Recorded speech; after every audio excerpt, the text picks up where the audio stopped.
대형주들에 대한 투자 전략 세워보는 시간입니다. 코스피 200 투자의 정석, 오늘은 또 새로운 분을 이 자리에 모셨습니다. KB투자증권 도곡 PB센터의 김재현 차장이십니다. 안녕하세요. 안녕하십니까. 네, 처음 뵙겠습니다. 네. 앞으로도 또 좋은 종목들 많이 발굴을 해주시길 기대를 해보겠고요. 잘 부탁드리겠습니다. 네, 오늘 먼저 시장이 물론 큰 폭의 상승은 아니지만 그래도 코스피 200 종목들 상승을 하고 있죠. 전반적인 흐름 어떻습니까?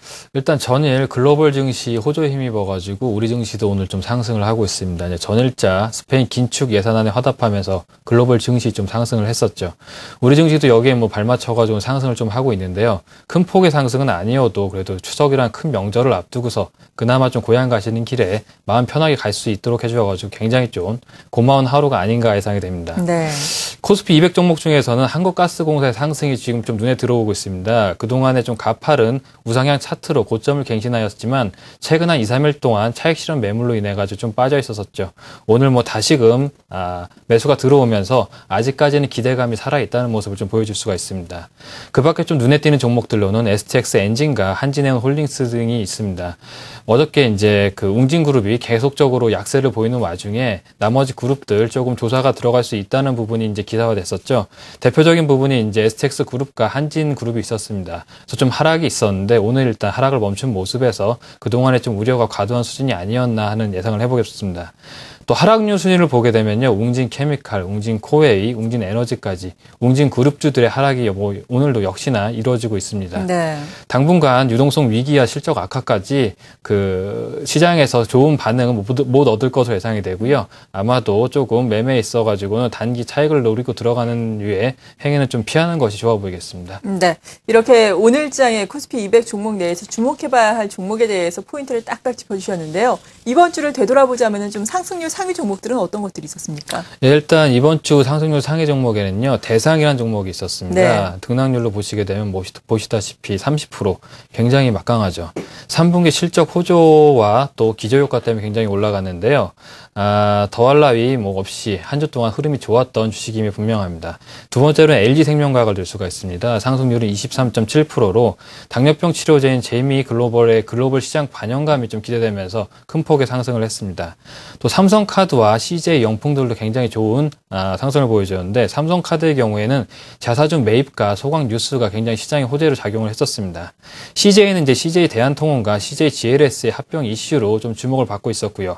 영풍의 경우는 QE3 실시로 인한 비철금속 관련주들의 동반 상승이 있었습니다. 네. 그렇다면 이렇게 상승률 상위 종목들 살펴봤는데 하락률이 좀 큰 종목들은 어떤 것들이 있었나요?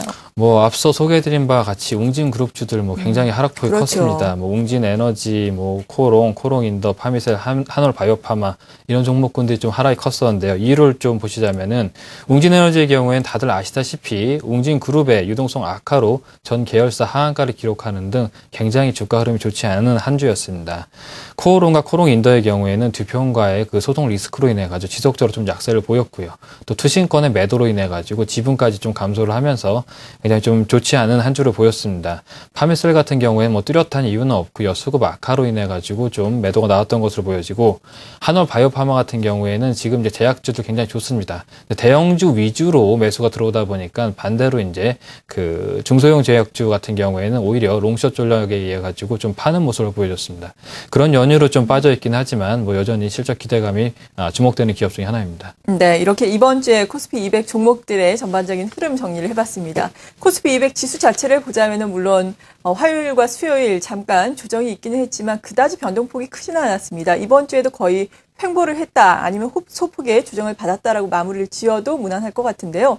다음 주는 또 추석 연휴 그리고 또 연휴가 있지 않습니까? 공휴일도 있고요. 어떤 맞습니다. 전략이 필요할까요? 어떻게 예상하세요? 일단 QE3 발표 이후에 시장이 강한 상승을 못 해주었기 때문에 굉장히 좀 실망감이 많으실 거라고 예상을 합니다. 일단 이번에 하락 원인에는 기간의 매도가 있었습니다. 기간 매도의 원인을 보게 되면은 이제 지수가 고점이었다는 부분에 대한 공감대 형성으로 좀 펀드 환매가 있었고요. 두 번째는 이제 추석 연휴를 지나고 보자는 그 심리가 좀 짙게 깔려 있었습니다. 여기서 중요한 점은 이제 외인의 매매와 기관의 매매를 한 번은 좀 분석해 볼 필요가 있다는 것이겠죠. 외인의 매매 같은 경우에는 방향성을 정할 수 있는 매매입니다. 환율과 연동이 되기 때문이겠죠. 기관의 매매 같은 경우에는 말씀드린 말씀드린 바 같이 그렇게 큰 움직임을 보여주지 않습니다. 왜냐하면 지수 고점에선 펀드 환매, 지수 저점에선 펀드 매수. 아무래도 펀드 환매수 영향을 받기 때문에 큰 움직임을 설정을 못합니다. 그렇다면 외인의 매매가 좀 방향성을 잡지 못하고 지지부진했었고요. 네. 대신에 이제 기관의 매도로 인해 시장이 빠졌다는 부분은 아직까지 실망하기엔 좀 이른 부분이 아닌가 이런 예상이 좀 들고 있습니다. 또 QE3 발표 후에 주가가 가지 못했던 부분도 한번 체크를 해보셔야 됩니다. QE3 발표 이후에 우리는 좀 강한 상승을 예상을 했습니다. 하지만 예상을 대로 움직이지 못한 부분에는 발표 시점에 미국의 지수가 좀 고점이었던 부분이 한 가지 있겠고요. 두 번째로는 미국만 돈을 푼 것이 아니라 유럽과 일본까지 돈을 같이 풀었기 때문에 일방적인 달러와 약세를 기대할 수가 없었던 점이 가장 큽니다. 달러와 약세가 들어가줘야지 원자재 쪽에 돈이 쏠리고 위험자재 돈이 쏠리면서 주가가 올라가게 되는데 그런 부분이 지금 제한적인 하락밖에는 나오지 않다는 부분이겠죠. 그렇지만 시장에는 일단 돈이 풀리고 있습니다. 돈이 풀린 효과는 역사적으로 봤을 때 언제고 시장에 좀 상승으로 화답을 하였습니다. 시간의 문제지 지금 단기에 외인이 방향성을 보여주지 않는다고 해서 기관이 좀 펀드로 환매를 한다고 해서 실망하시고 시장에 대한 관심을 끌기보다는 오히려 좀 시장에 관심을 가지셔야 될 때라고 보여집니다. 그런 의미에서 다음 주 전략으로는 실적 시즌을 앞두고요. 실적이 나올 수 있는 종목에 좀 집중을 하시라 말씀드리고 싶습니다. 인제는 낙폭 가대 밸류에이션 매력도보다는 실적이 나오기 때문에 좀 비싼 주식들, 오히려 비싸도 지금 사야 될 주식들에 조금 주목을 하셔야 될 때입니다. 대표적으로 삼성전자, 현대위아, 제일기획 등이 있습니다. 또 중국의 경기 부양 기대감이 있죠. 그렇기 때문에 화학주들, 단기 좀 트레이딩이 가능한 구간으로 보여지고 있습니다.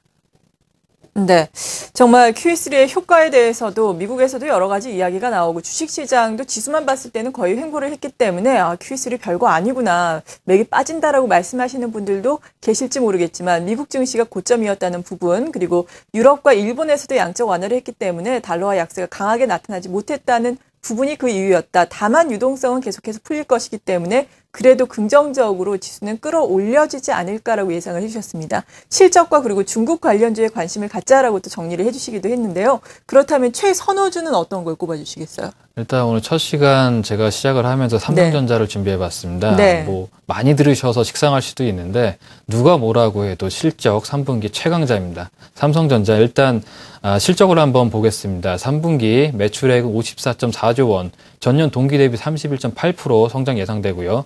영업이익은 7.74조 원, 굉장한 수치죠. 전년 동기 대비 82% 성장할 것으로 전망이 되고 있습니다. 그동안에 이제 상황을 보자면은 PC D램 가격 급락과 애플과의 특허 소송으로 인해 가지고 어려운 영업 환경임에도 불구하고 시장이 예상했던 컨센서스를 뛰어넘는 실적을 나올 것으로 예상이 되고 있습니다. 이로써 글로벌 넘버원 이상을 여지없이 입증할 것이라고 전망이 되고 있는데요. 갤럭시 3는 누적 판매량이 2천만 대 이상을 기록하면서 IM 사업부에서만 5.1조 원의 영업이익을 달성할 것으로 예상이 됩니다. 일단 3분기 동안 PC D램 가격이 가파르게 좀 하락을 했습니다. 메모리 사업부의 실적은 그래서 예상보다 좀 부진할 것으로 예상이 되고 있는데요. 그래서 좀 고무적인 부분은 10월 말에 윈도우 8 출시로 인해 가지고 PC D램 가격이 다시금 올라갈 수 있다는 여건이 놓여져 있습니다. 그렇기 네. 때문에 하반기에는 반도체 부분까지도 실적 개선이 가능할 것으로 판단이 되고 있습니다. 그 어떤 경우라도 실적은 주가의 최고의 미덕이며 지속적인 실적 호조에도 박스권에 갇혀있는 지금 삼성전자 주가 같은 경우에는 3분기 실적 호조와 4분기까지 이어질 수 있는 실적 모멘텀으로 상향 돌파가 가능할 것으로 예상이 되고요. 어떠한 경우라도 시장 수익률 이상의 수익을 가져다 줄 수 있는 종목으로 예상이 되기 때문에 오늘 관심주로 선정을 하였습니다. 네, 무엇보다 실적이 최고다라고 말씀해 주셨습니다. 특히나 3분기 어닝 시즌을 앞두고 있어서일 텐데요. 삼성전자 박스권 돌파를 기대한다라면서 긍정적으로 말씀해 주셨습니다. 지금까지 KB투자증권 도곡 PB센터의 김재현 차장이었습니다. 감사합니다. 감사합니다.